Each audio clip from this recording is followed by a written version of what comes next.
My name's Jeffrey Sidoris, and this is Process Driven. In 1976, William Eggleston opened his first color show at MoMA, and the reviews were fairly polarized. To some in the art establishment, color photography was for snapshots, not to be taken seriously, and black and white was the only true photographic art form.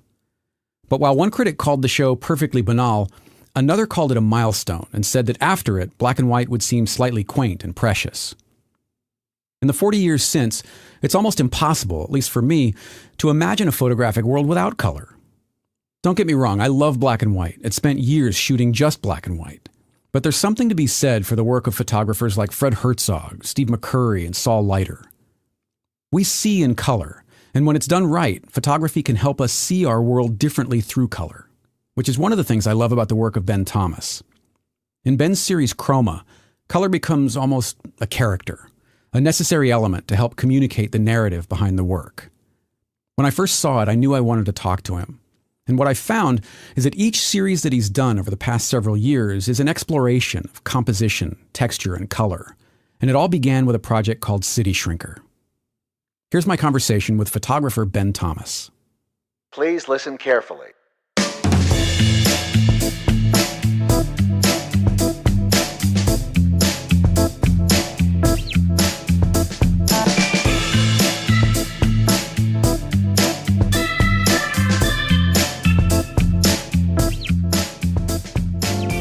Tilt shift was probably where everything kind of started for me, and with a series called CityShrinker, which, I spent a lot of time on that series, and looking back on it now, probably maybe even a bit too long working on it. And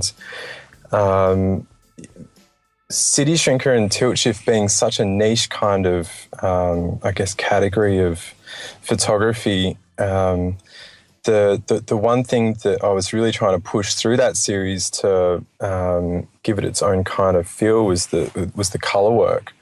Where did it come from first? Where did the idea for CityShrinker and using tilt shift to the degree that you did, where did it come from? So it came from just a random weekend walking through the National Gallery here in Victoria. And I was walking through, and this piece was up on the wall, and it just absolutely blew me away. And it was a piece from Olivo Barbieri, Mm-hmm. It was this amazing tilt shift shot, and I'd never seen anything like it before. And had you ever seen any tilt shift before? None. So really? This was, okay. Yeah. So this is, I think it was back in 2006. Mm-hmm. So just a very new aesthetic for you overall. Totally. And I couldn't understand it to begin with. I was just completely intrigued by it, and I knew walking out of there that I had to learn more about it. It affected me like no other piece of art or photography had affected me before. So, who were some of the people that you were looking to before this that made this such an enormous shift for you? I'd always been quite a big fan of Gursky's work. Mm-hmm. So really that kind of scale from above type of photography had always been a big thing for me. Right. I wasn't massively into photography at the time. I'd come from a music background. I was probably more in that headspace than I was in, a photography kind of headspace. I'd certainly playing music, you mean? Yeah, playing music. Yeah. So I was playing jazz trumpet at the time. Had been doing that for a while. Yeah, and I had never really considered that photography would be. I think I'd just bought my first camera at that point, just as something to run around town with. It certainly wasn't anything I was taking seriously at all. Mm-hmm. So after seeing that image, I had to figure out what was going on with it. So spent a bit of time having a look, trying to get to the bottom of how you achieve the technique. And then basically, after doing some research, saw that, this thing called tilt shift was out there. But for someone that's very much in the kind of amateur space, started looking at what you need to do to achieve it. And I was just blown away, like, oh man, I need a tilt shift lens. That's crazy. I can't afford that. That's out of control. So kept looking around and then started seeing some techniques on how you can, fake it basically. So using Photoshop to, achieve kind of similar results. Mm-hmm. So those first pictures were software-based tilt shift. Yeah, absolutely. Yeah. Yeah. And so, I mean, but it was really, really early days. I was really struggling to see anyone else that was doing the work. I think Vincent Laforet had kind of just got into it. Mm-hmm. Started shooting some tilt shift for, I think he was working for the New York Times. Mm-hmm. He's just got incredible, he's just in incredible situations in terms of like helicopters. It's just out of control. I was looking at it going, man, I want to do that. It's so cool. So, so there weren't too many people doing it. I started playing with the technique and seeing, what you could achieve with it. And there just seemed to be a whole heap of scenarios that hadn't even been thought of or looked at in terms of, utilizing tilt shift as a technique to kind of demonstrate what you could do. So it was kind of a cool thing because I just moved from Adelaide in Australia to Melbourne, and it was like going from a relatively kind of smallish city to a pretty big one. And weekends, I just wanted to go out and explore the city. And, I'd bought my first camera initially to kind of do that, to go around and like take some shots. So I was getting kind of bored with it. But all of a sudden I had this scenario where I've got a technique that I'm really, really interested in, and I had a new city to go and explore. So I guess that's where the whole kind of concept of CityShrinker came into effect, because the architecture and everything else, it all started to kind of gel at that point in time. And before even realizing it subconsciously, I think, there was a series kind of starting to build there. Mm-hmm. So what I really hadn't anticipated through all of it at the time was the kind of reaction that people would have to the images. So I remember somehow someone picked it up, and which I was super chuffed about. But I remember seeing one of the prints on the wall for the first time, and then watching people's reactions to seeing tilt shift for the first time. Mm-hmm. And I'm sure it was the same as my reaction the first time. Like it would have been hilarious. I would love to see what my reaction, if it was on film, right?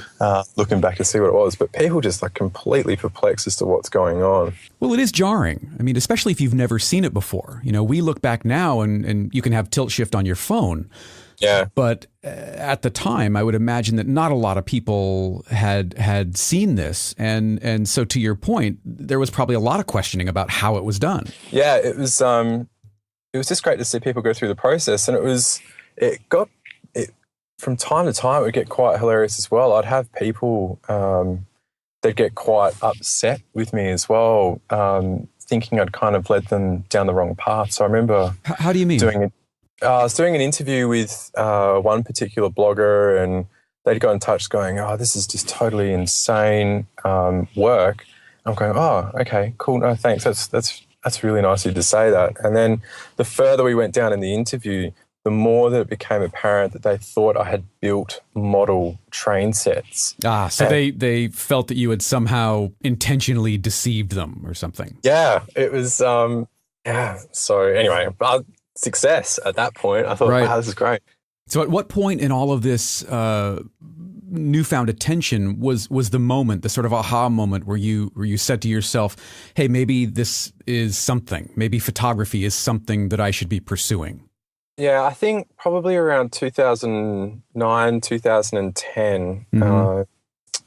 I started to get more serious kind of inquiries about the work. from like a gallery point of view and from a commercial point of view. And that was a real kind of eye-opener at a time where I thought, you know what, I think I might be able to do this. I mean, how was that? How was that? I mean, to go from kind of wandering around with a camera to now potentially a new career path, that must have just kind of blown your mind, right?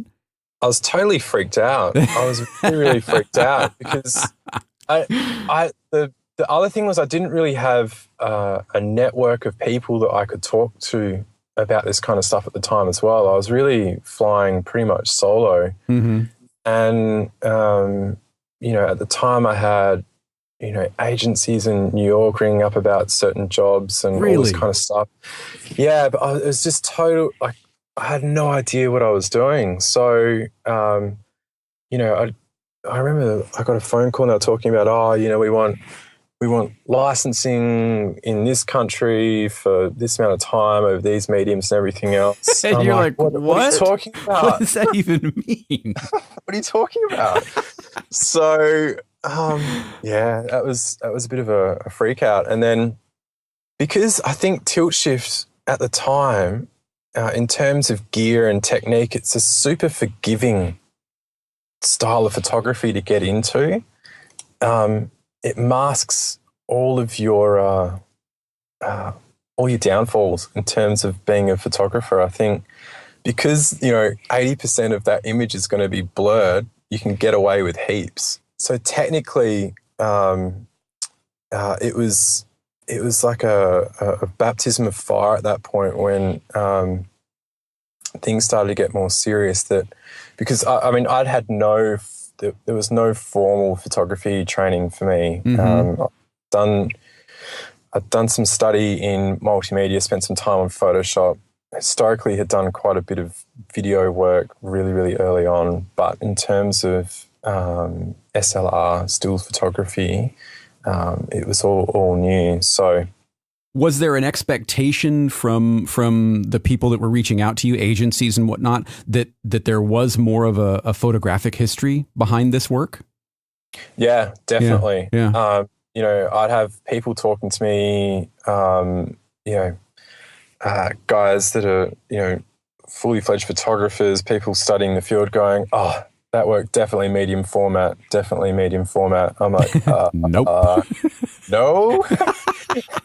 It's a 5 megapixel kind of point and shoot thing almost. Wow. So, yeah. So, in retrospect, I think it was, you know, while it hit a lot of stuff, I think it was awesome as well because the kind of progression in trying to make those files work and then to get the most out of the equipment as I went along, it was really, really high pressure, but I think it's taught me some fantastic lessons about gear now, not getting too over the top around what it is and just getting the most out of what you've got. So I think just from a resource kind of point of view, I got taught some really, you know, invaluable lessons early on by doing that. And where do you go from there? When you make this realization that now you're going to be in demand, you're going to be sought out for your work, does it quickly become apparent that you're going to stay with this, or do you need to move beyond this in a different direction? Yeah, so I guess everything I kind of described is probably the first year or 2 years of it, mm-hmm. and you know, I was exploring different types of photography, but not anything seriously. But I just got in a really kind of lucky situation with the tilt shift stuff over that period of time that I would do some work. I'd travel to show some of the work and get to shoot some new work and then use that to travel somewhere else and shoot some more. So, and were you refining your technique along the way? Yeah, absolutely. Mm-hmm. Absolutely. So I knew really early on that, you know, I had so much to learn, but I had to expand my network. I had to start talking to people. At that point, I knew I had to become a sponge and just, you know, soak up as much as I could. So, so I ended up, you know, pretty early on, meeting an Australian fashion photographer, a guy called Andy McCall, and he invited me out one night to. He was shooting an Australian band called UMI. They were recording a new album here in Melbourne, and said, why don't you come down and we can shoot some stuff and have a bit of a chat. So did that. We just got along really, really famously well, and that kind of kick-started a whole new relationship and a whole new phase of learning and kind of technical kind of exposure. So I ended up for a good 2 or 3 years assisting Andy. Mm-hmm. And were you still shooting on your own at this point, or yes. did you start assisting basically full time? No, still doing my own stuff. So doing both, but just got a level of exposure to so much. So really got to go through the full kind of gamut of shooting to see what I liked. So started, I did the odd wedding, which was totally crazy. Started doing a lot of fashion work, doing a little bbit more of, I guess, the kind of straight up architectural work, which I just, started loving more and more, but a little bit of studio work as well. So I think, that few years with Andy, I learned so much from a technical kind of point of view that it really, those years really, I think, gave me the base to start, exploring some new stuff in a bit more detail. How would you say, or what would you say the most significant takeaway from that time was in terms of directly influencing your work from that time with Andy? Look, I think that was probably the beginning stages of trying to understand color and really trying to get the, pushing the files that you've got to see, I guess, how far you could push them. So it was a lot of experimentation through that period of time, which was great. So, one of the things that Andy would do quite a bit, shooting a lot of work, was, kind of regularly revisit that work and see what was there. And that's something that, today I'll shoot a body of work, and every 6 months I'll go back and have a look at files and just recheck to see if there's something there or not. Because, things change over time. I've just been constantly amazed if you'll shoot something, you'll go through the work, you'll put it to bed, and then 6 months later, a year later, come back to it, and there could be a whole new meaning and images that you thought were rubbish at the time that have suddenly got something, or your head's in a different space and you're gonna have a go of it. So I think that's been a really good thing. Where did the water project come into play with all of this? Because this is some of my favorite pictures in your body of work are in this series. I love this series. Oh, thanks. It's water. It was definitely not conceptually. I think it's something that's come together over time. I think living where I do, in Australia, and I've got family, in coastal Australia, running from South Australia all the way up to Queensland. I spend a lot of time on the water, and it was just a subconscious thing while I was there to start just shooting. We've got some amazing kind of beaches, and there are some great spots to shoot, and it was I think. Had you visited these places since you were a child? I mean, is this something that was sort of pervasive in your upbringing? Yeah, definitely. So spent a lot of time, on the water as a kid. I think it was, just a really, from, I guess, a family point of view, hitting the water has been a really great thing. And just the diversity, even though, people could say a beach is a beach, the diversity in beaches that we've got through here is pretty crazy. So just, kind of endless opportunity to start shooting stuff. So that was something that, just been casually kind of shooting. And then it would have been it's about a year ago that I was in Sydney and went down to Bondi Beach and took some shots of Bondi on, I think it was like a 38, 40 degree day here. Celsius, that is. It was hot. It was hot. Right. It was just jam-packed full of people. And it was the first time through those couple of images that I guess was where Chroma started to kind of take flight. So was it conscious or was it a happy accident? How did the color take center stage rather, and sort of begin the evolution to where it is now? Yeah, so it was a little bit by accident, a little bit on purpose. So I knew for a year before that, I'd known that the CityShrinker side of things had kind of come to its natural kind of conclusion. Mm-hmm. So I think I'd kind of gone as far as I could with that as a body of work, and I knew that I was kind of plateauing in terms of what I was doing and what I was learning. So were you still getting requests for that type of work?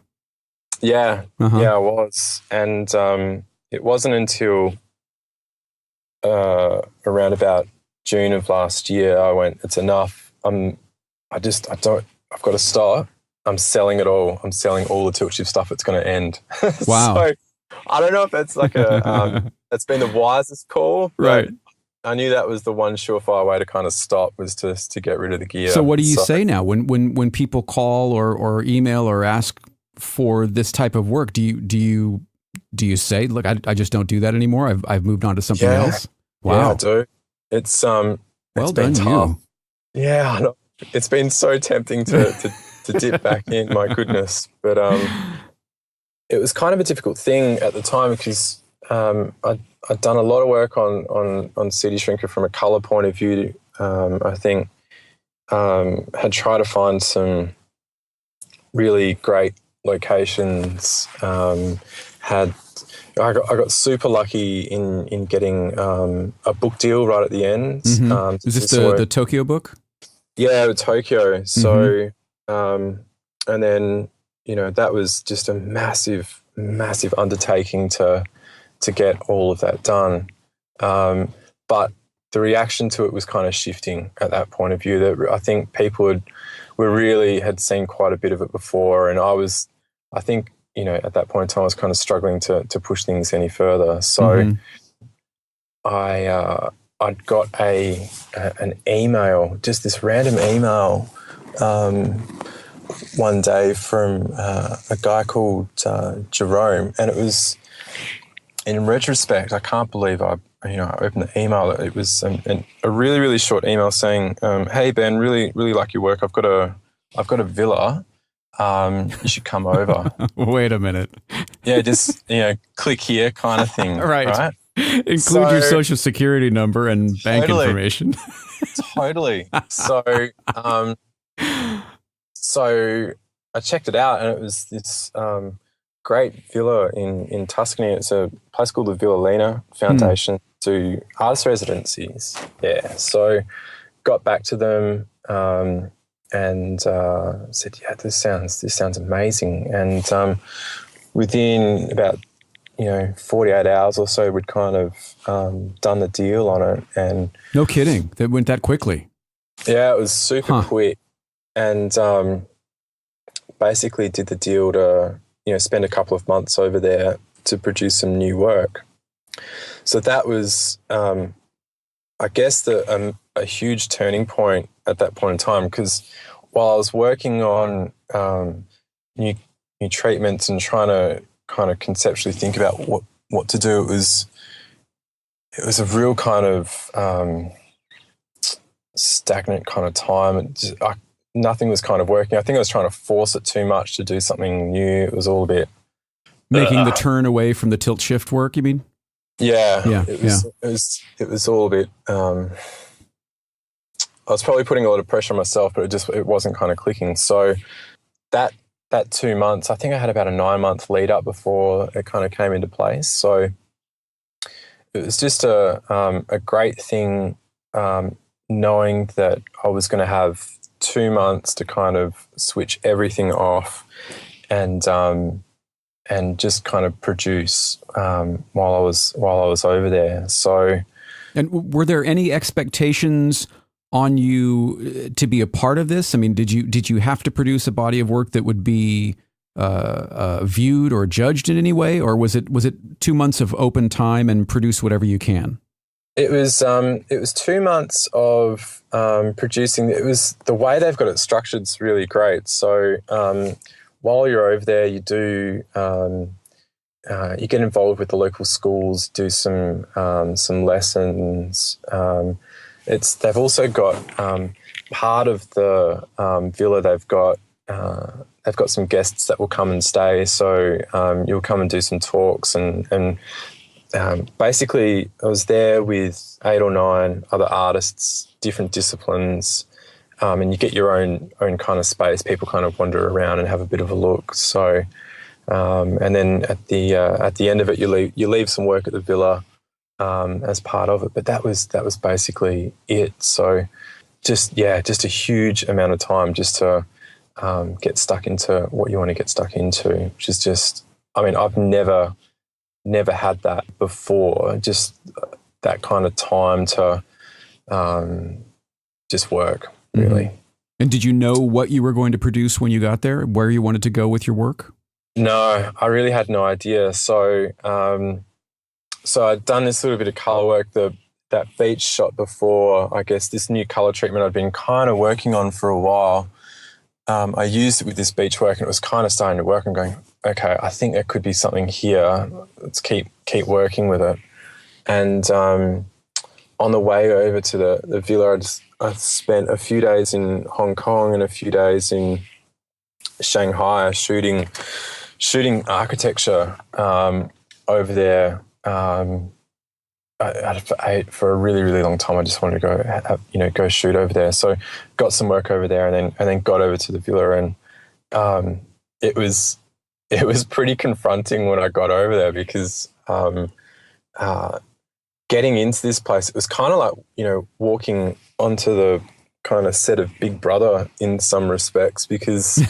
were they going to vote you out?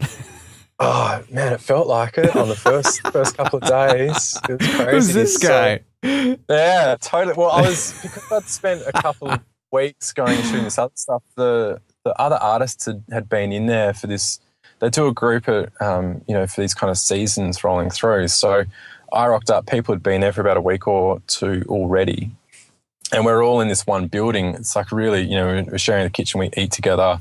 You're really in each other's pockets for all this kind of time. And, so we rock up and everyone's like, hey, what are you doing? What's going on? And I was really struggling to explain what I was doing. Everyone... I got nothing. Yeah. Oh, man, I was so stressed out. Everyone's got these amazing kind of, I'm going to do this and I've been working on this and rah, rah. And so basically, I mean, I got over that pretty quickly, thank goodness. But, spending a week in there and then working on the images and then just having, that kind of group of people from together, from different kind of disciplines from all over the world, mm-hmm. just being able to talk about the work and I guess what's important to you and where you're at, things just started to kind of come together. And from a technical point of view, I could be really greedy and indulgent as far as how much time I was putting into the images. I mean, I think that was a big takeaway from it, was to do that. I think I always felt as though there was, I could spend a certain amount of time on an image and then I would kind of move on through regardless of where that image was at? To a certain extent, yes. And I think that was really kind of some poor choices at that point of time in doing that. So yeah, I mean, to get the time to really, there was some of the images early on that I would spend an entire day just working on them. A good 7-8 hours just working on the one image, and that was great. So through that, I think it was probably a week or two in that this concept of chroma just started to kind of gel at that point, and I started to really get an understanding of why it was gelling as well, the kind of conditions around it that made it work. It was pretty unreal for that to kind of unfold in the way that it did. And was there a particular image that you were able to work on and go, yes, that's what I've been chasing, that's what I need? Yeah.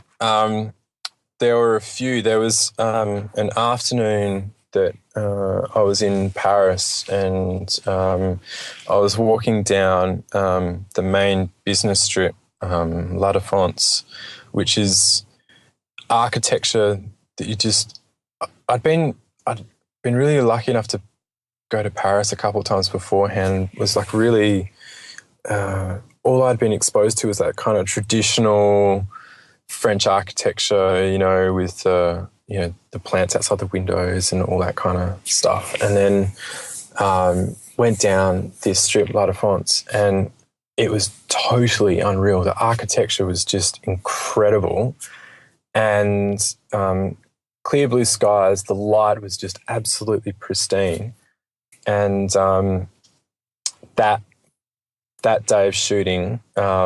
And then going back and having a look at the work afterwards, I said, "This is it. I'm totally into what's going on here." And I think, I think there's a way forward with all this now. So, yeah, that was. And was it subject matter? Was it composition? Was it color? Was it a combination of everything just working in just the right way?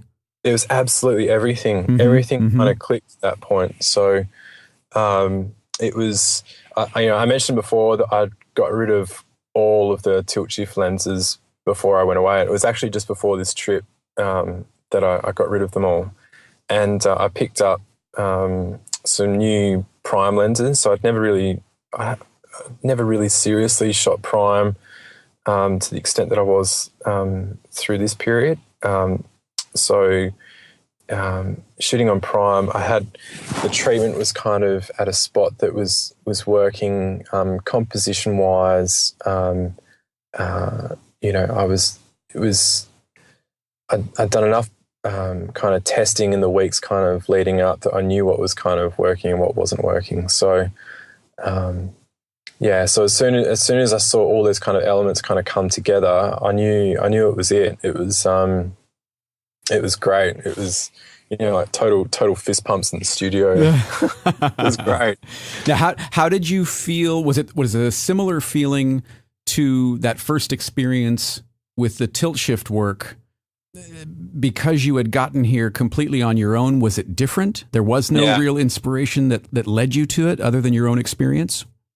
Yeah, it's definitely. I think there was a real buzz with the tilt shift kind of stuff at the time for where I was at to kind of be able to not necessarily match, but kind of imitate that kind of work, and kind of the process of doing that was a process. But for this one, it really felt like it was, just a whole heap of experience and experiences kind of coming together to land on it. And well, and you didn't have a target that you were aiming for. It was more of a, I'll know it when I see it, right? Yeah, that's it. And for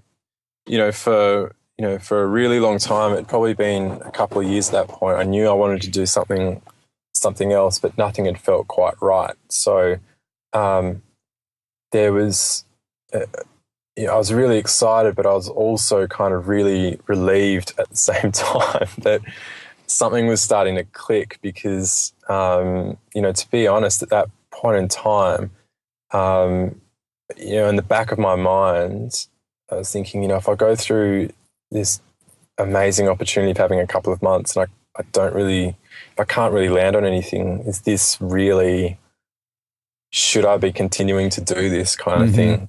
Were you second guessing the previous work? Like, was that a fluke? Did I just get lucky on that one? Yeah, totally. It was, I think, at the same time, while you try not to pay too much attention to it, I think doing that kind of tilt shift work beforehand, you get stereotyped quite easily. It's like, sure. It's almost kind of like the child actor type of thing to a certain extent, I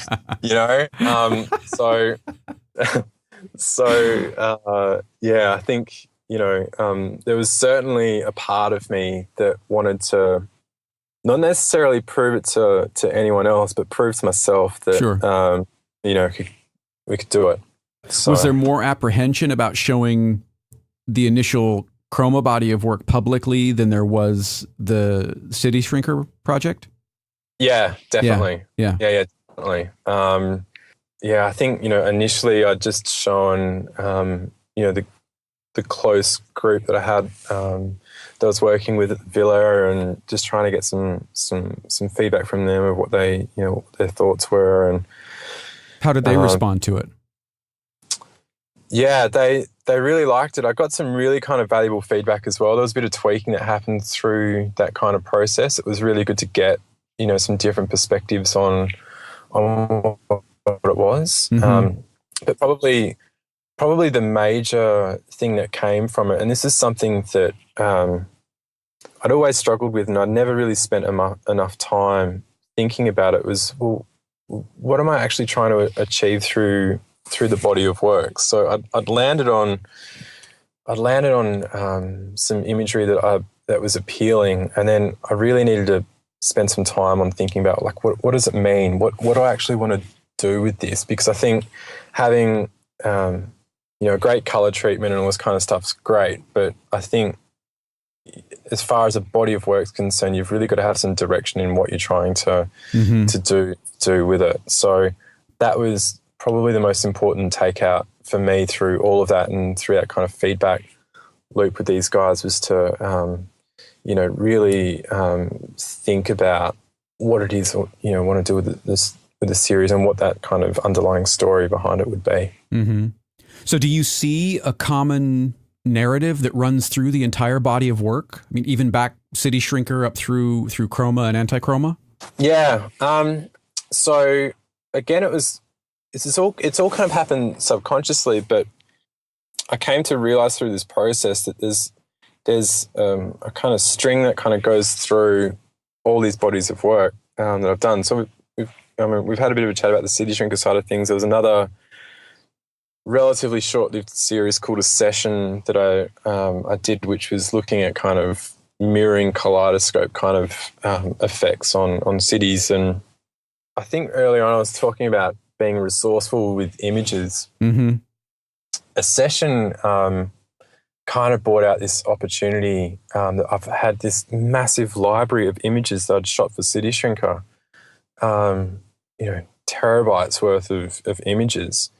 And having a play around with this kind of concept of mirroring, and looking at where a joining line might work, and the new kind of patterns and shapes that you would get out of doing that, I had this complete bank of images already to look at. So I got to go right back to the beginning, start again in terms of what I shot, and then go through all of that to kind of pull some work together.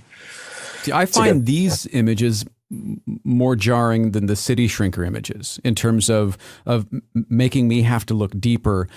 And maybe, I mean, to your point earlier, it's because tilt shift kind of exploded around or after the time probably that you started experimenting and putting out work. Yeah. Whereas this work, I don't see much of this type of aesthetic or this type of work relative to the other stuff. Yeah, and it's I think you're right. I think it's people either love it or they really hate it. It's Has the reaction been that polarized? Yeah, definitely. Wow. Absolutely. I think some people, really get into it. For some people, it hurts their eyes, and I totally understand that. It was kind of done with that in mind, but to hurt people's eyes. Yeah, that's great. That should be the new story I put online for it. That's fantastic. So look, for that though, a lot of the work for a session actually came about. It's difficult to kind of see it online. This is a series where the idea of printing big became like really important because most of the work in producing that series was basically the joining line in the middle and what happens on that joining line. So kind of creating new shapes and patterns and all that kind of stuff from that I found really, really cool and intriguing. And that was, from like a technical point of view, really getting into the perspective side of things. This was great. This whole series is all about, I guess, building up, skills in kind of perspective, which was fantastic. Well, there's an obvious visual relationship between all the work, but what do you see as kind of the narrative connective tissue between it? All the work I've done to date, there was this common thread through all of it, just around large kind of cities and the places that we live in, and through each of them, I think I'm using different techniques to almost kind of deconstruct those type of environments. So it's the tilt shift, CityShrinker, it was the mirroring type of stuff with the session, and with Chroma it was all about the color, and I guess not just the color, but really trying to make these images as flat and illustrative as possible. So you've got big kind of movement with illustrators at the moment going, doing these hyper-real kind of illustrations of real scenes. Right. Totally mind-blowing. And I guess this one's kind of taking it from the other end of the spectrum, where you've got something that's real and trying to almost give it that kind of illustrative kind of look and feel. Well, even though it is a different body of work, it's not entirely foreign. I mean, if you look back through the series that came before it, you can definitely see an evolution going from CityShrinker through Water and a session and now into Chroma. What's the reaction been to this body of work? It's been really interesting to kind of see how people have been comparing the work to other kind of works. So there was an article just a little while ago that people kind of drawing similarities, kind of Wes Anderson's kind of work, which I thought was pretty funny. Nice. Yeah, no, it's I mean, there are worse people to be compared to, right? No, totally. It's a really, I guess that was one of the things that made it the bit of hesitation in kind of releasing the images was what the reaction would kind of be and what kind of work it would be compared to. It's always, a really kind of interesting thing when you let these things loose. Right.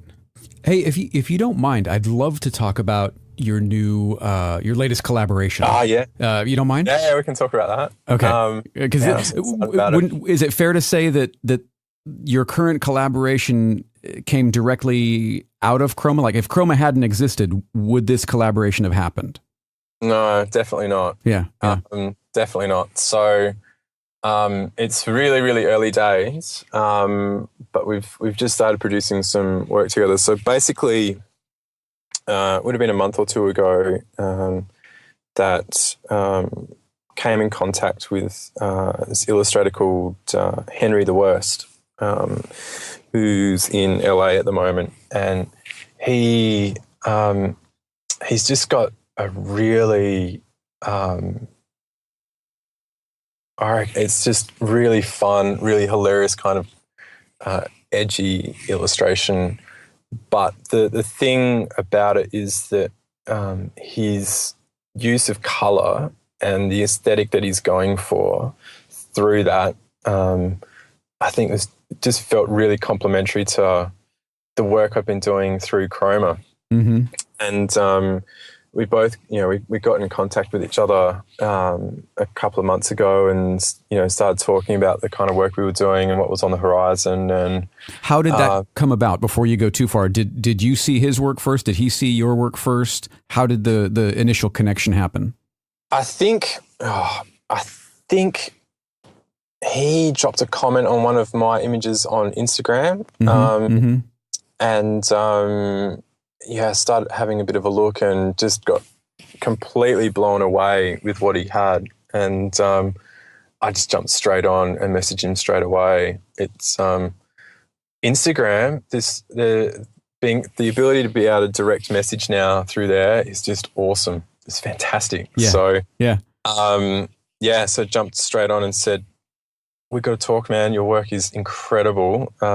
It'd be really, really good to do something together." So, we got in touch and had a bit of a chat, and it's happening now. So, there's around about 7 or 8 images that I've sent over to Henry, and he's starting to do his thing with it. So. Based on the image that you sent me, it looks like it's going to be so fun. Yeah, it is like such a departure from what we would maybe expect from either of you, really. Yeah, it's great, really. It's been kind of going through the process and getting some imagery ready for him. It was a new kind of thought process in how to.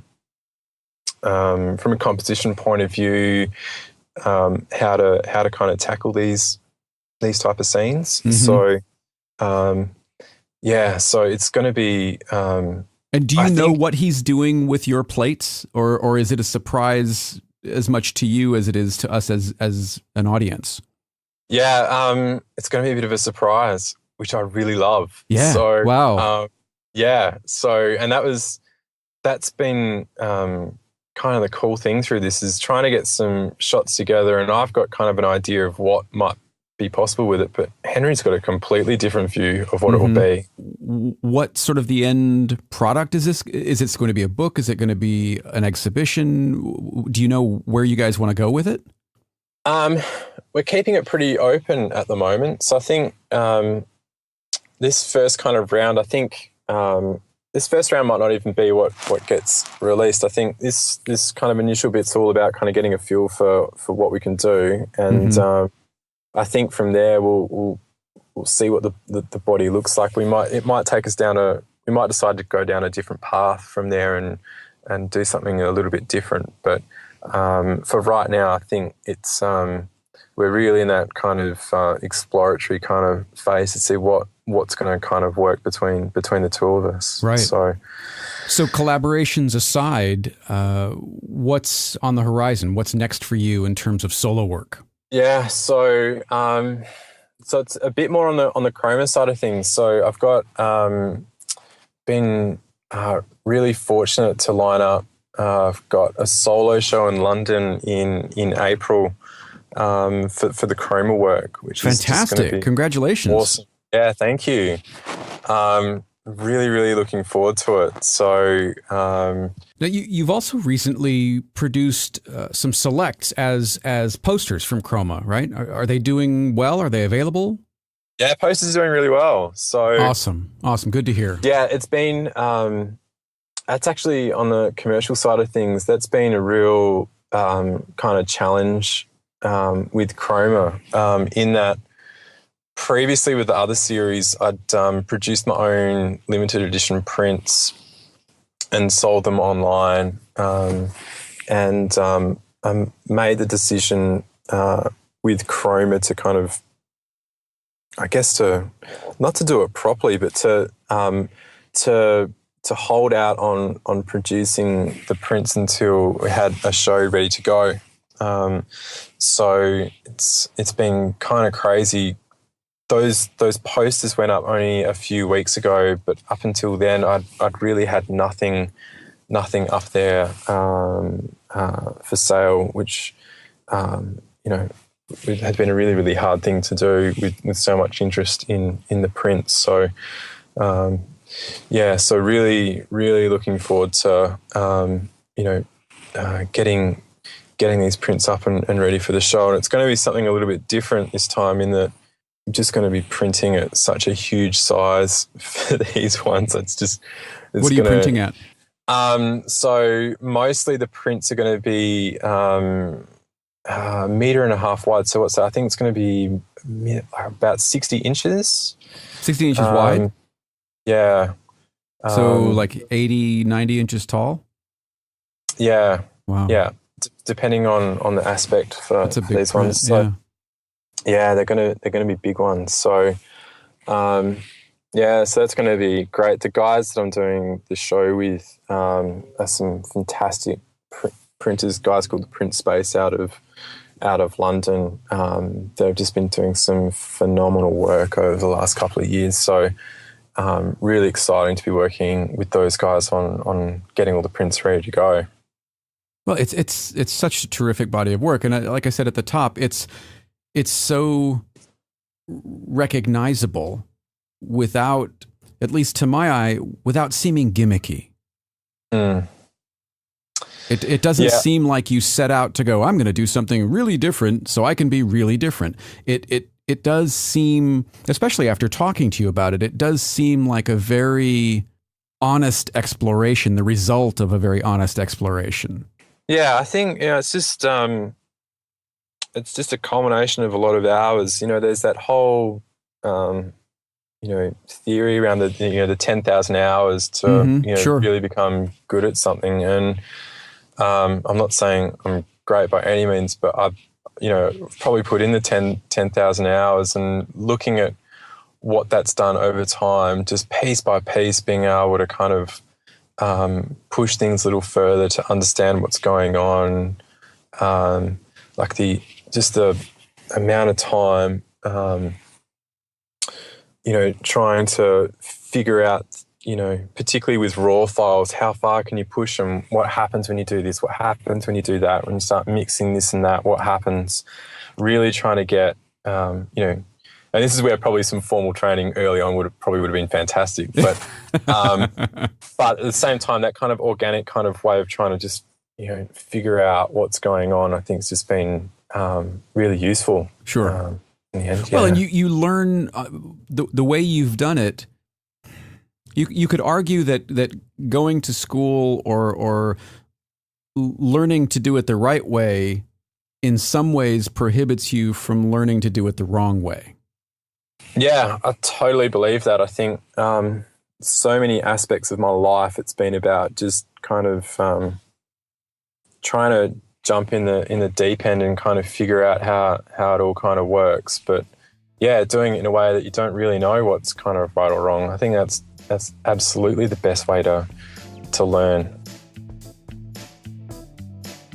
That's going to do it for this episode of Process Driven.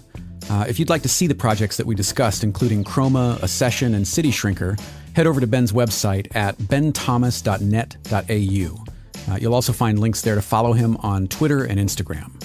If you like the show, you can subscribe on iTunes or in your favorite podcatcher app. And if you'd like to support the show, you can do that at jeffreysadoris.com. That's JeffreySadoris.com. You can also support the show by sharing it on Twitter or Facebook, or by leaving a review on iTunes. And if you know someone who you think would make an interesting conversation and can help put me in touch with him or her, you can find me on Twitter and Instagram at Jeffrey Sadoris. Thanks very much for listening, and I hope you'll come back for the next one.